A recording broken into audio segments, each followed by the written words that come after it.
Звукот на тапаните ги исполни уличките на селото.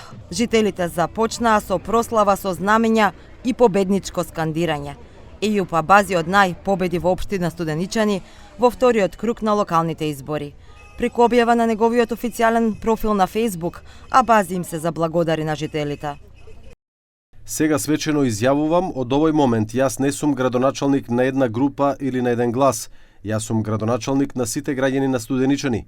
Се колнам пред Бог и пред вас, ќе ја водам општината честно, без отстапување од служба и без разлики. Големата работа започнува сега, за исполнување на секое ветување.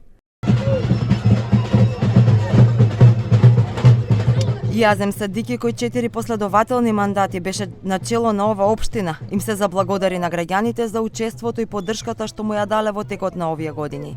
На Абази му ја честиташе победата.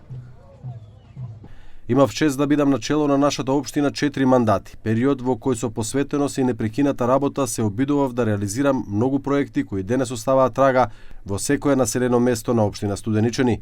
Никогаш нема да ги заборавам моите блиски луѓе кои беа мојата поддршка и ми останаа верни во текот на целиот овој период, бидејќи тие се дел од сите мои успеси. Според податоците на Државната изборна комисија, Ејуп Абази од Нај освои 4361 глас, додека неговиот независен против кандидат Азем Садики, поддржан од Влен, освои 4173 гласа.